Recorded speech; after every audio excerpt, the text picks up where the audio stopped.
Olá, pessoal. Nessa aula, vamos continuar o estudo dos casos de responsabilidade tributária, especificamente aquela responsabilidade que havíamos visto na última aula, no final da última aula, que é a responsabilidade por sucessão imobiliária. Para que a gente possa completar esse assunto, vamos voltar ao artigo 130, lembrando os detalhes dele, do artigo. Vamos lá. Artigo 130. Os créditos tributários relativos a impostos, cujo fato gerador seja propriedade, o domínio útil ou a posse de bens imóveis, e bem assim os direitos, os relativos a taxas pela prestação de serviço e contribuições de melhoria, subrogam-se na pessoa do respectivo adquirente, salvo quando conste do título a prova de sua quitação, que a certidão negativa já vimos na aula anterior. E o parágrafo único determina que, no caso de arrematação em asta pública, a subrogação ocorre sob o respectivo preço, ou seja, o arrematante não terá que pagar nada mais além do preço que ele deu de arrematação. A Fazenda Pública vai retirar, dentro daquele valor, os tributos devidos. Mas, voltando para mim, há um aspecto fundamental aqui. Nós temos quais as espécies tributárias, além dos empréstimos compulsórios e das contribuições parafiscais. Nós temos impostos, taxa de serviço, taxa de polícia e contribuição de melhoria. Observe que o artigo 130 não se refere à taxa de polícia. Ele só se refere a impostos, taxas de serviço e contribuições de melhoria, que são os tributos incidentes sobre o imóvel, independente da atividade ali exercida. Porque as taxas de polícia, elas são devidas, por exemplo, a taxa de fiscalização sanitária, são devidas por estabelecimentos em função da atividade ali desenvolvida. Neste caso, nós não estamos tratando da atividade desenvolvida, nós estamos tratando da aquisição do imóvel. É como se eu chegasse para o seu Manel da padaria e dissesse assim: seu Manel, eu quero comprar o imóvel aonde funciona a sua padaria. O senhor pega a sua pessoa jurídica e vai para outro lugar. Eu não estou comprando o fundo de comércio, eu estou comprando o imóvel. Por isso que eu só respondo pelos tributos incidentes sobre o imóvel, independente da atividade ali desenvolvida, que são os impostos, as taxas de serviço e as contribuições de melhoria. As taxas de polícia continuarão sendo cobradas lá do alienante. Vamos ver isso numa imagem para facilitar? Aí está o alienante, Borbinha feliz, porque o adquirente será responsável pelos impostos, pelas taxas de serviço e pelas contribuições de melhoria. Portanto, as taxas de polícia, no caso das taxas de polícia, não haverá responsabilidade do adquirente. Não haverá responsabilidade do adquirente com relação às taxas de polícia, porque o artigo 130 só se refere a tributos incidentes sobre o imóvel, independente da atividade ali desenvolvida. Daqui a pouco, nós vamos ver uma situação em que eu vou chegar para o seu Manel da padaria e dizer assim: seu Manel, eu quero comprar o estabelecimento, fundo comercial. Aí é outro papo, é outra conversa que nós vamos estudar. Por enquanto, não. Eu estou adquirindo tão somente o bem imóvel. Muito bem, voltando para mim. Então, esta é a situação da sucessão imobiliária. Mas existem ainda alguns aspectos jurisprudenciais importantes para nós olharmos. Vamos lá? Primeiro deles, o adquirente subroga-se nos direitos e obrigações relativos ao imóvel quando, no ato translatício de transmissão do imóvel, foram-lhe passados todos os direitos e ações relacionados ao bem adquirido. Entretanto, não sendo repassado ao adquirente, no referido ato, todos os direitos e ações relacionados ao bem adquirido, não há como conferir-lhe o direito à repetição das quantias indevidamente recolhidas a título de IPTU, de acordo com o STJ. O que é que significa isso? Voltando a imagem para mim, olha só. Vamos imaginar que eu, Borba, sou proprietário de um imóvel, devia um IPTU de R$1.000 e paguei 1.200. Paguei R$200 a mais. Legal. Vendi o imóvel. IPTU estava em dia, vendi o imóvel. O adquirente tornar-se-ia responsável por impostos não pagos, só que não havia isso.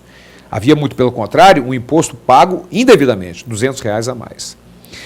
Será que esse adquirente, porque o artigo 130 determina que os direitos subrogam-se na pessoa do respectivo adquirente, será que este adquirente terá a possibilidade de pleitear esta restituição de um valor pago indevidamente por mim, antigo proprietário? Esta é a questão a ser decidida nessa decisão do STJ.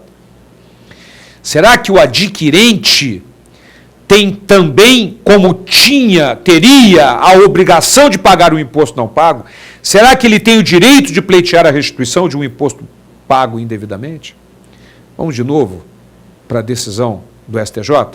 Então, observe que o adquirente subroga-se nos direitos e obrigações relativos ao imóvel quando no ato translatício foram-lhe passados todos os direitos e ações relacionadas ao bem adquirido. Só se houver no contrato de compra e venda esse detalhe. Não sendo repassado ao adquirente todos os direitos e ações relacionadas ao bem adquirido, não há como conferir-lhe o direito à repetição das quantias indevidamente recolhidas.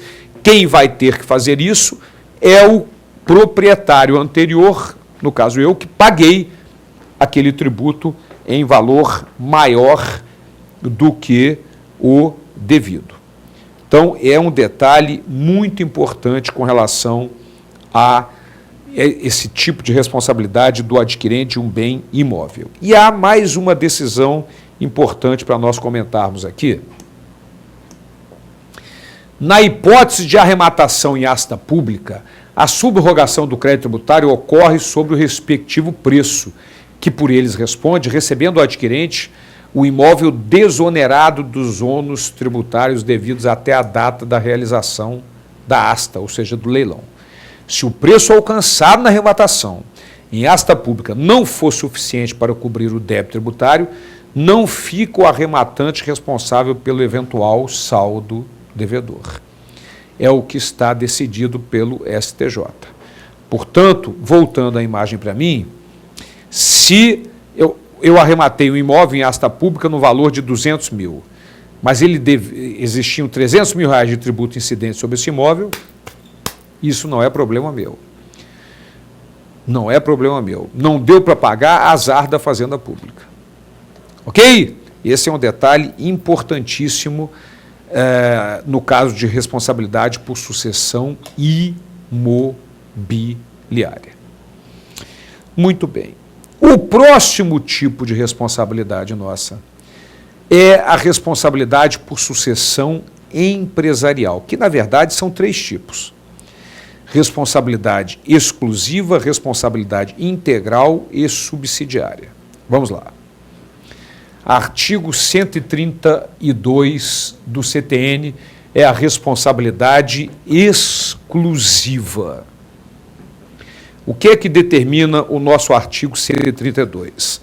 A pessoa jurídica de direito privado que resultar de fusão, transformação, incorporação de outra ou em outra é responsável pelos tributos devidos até a data do ato pelas pessoas jurídicas de direito privado fusionadas, transformadas ou incorporadas. Aqui vai um detalhe importantíssimo que nós já estudamos em aulas anteriores. A jurisprudência do STJ no sentido de que, embora o artigo 132 do Código Tributário Nacional diga respeito tão somente a tributos, na verdade, a responsabilidade é com relação a todos os acréscimos também, penalidade, juro de mora, atualização monetária. Portanto, este é um detalhe muito importante a ser considerado. É uma posição já estudada por nós, uma jurisprudência do STJ, estendendo, portanto, dando a essa palavra tributo, utilizado no artigo 132, uma forma muito mais abrangente. Seria qualquer exigência tributária de acordo com o nosso STJ. Muito bem. Então, essa é a chamada responsabilidade exclusiva. Por que responsabilidade exclusiva? É a mesma coisa de uma responsabilidade pessoal. A responsabilidade é da pessoa jurídica que resultar dos processos de fusão, transformação, incorporação e etc. Ok? Então, voltando para mim, por favor, vamos imaginar o seguinte: uma empresa A se une a uma empresa B, se funde a uma empresa B, dando uma empresa C. Uma empresa A incorpora uma empresa B, dando uma empresa A maior. Em resumo, uma empresa A que era limitada se transforma em SA. Portanto, as empresas que resultarem dos processos de fusão, incorporação, transformação, subrogam-se, passam a ser responsáveis pelos tributos devidos pelas empresas fusionadas, incorporadas ou transformadas, não só tributos, mas quaisquer obrigações tributárias também. Ok? Então, esse é um aspecto fundamental do artigo 132 do CTN. Além disso, nós temos um parágrafo único importante. Vamos lá. O parágrafo único do artigo 132 determina que o disposto desse artigo aplica-se aos casos de extinção de pessoas jurídicas de direito privado, quando a exploração da respectiva atividade seja continuada por qualquer sócio remanescente ou seu espólio, sobre a mesma ou outra razão social ou sobre firma individual. Muito bem. O que quer dizer isso? Vamos imaginar o seguinte. Existe aqui o Borbinha e o Carequinha, são sócios de uma fábrica de doces. Essa fábrica de doces é extinta. O Carequinha não quer mais saber de negócio por 3 gerações ou encarnações.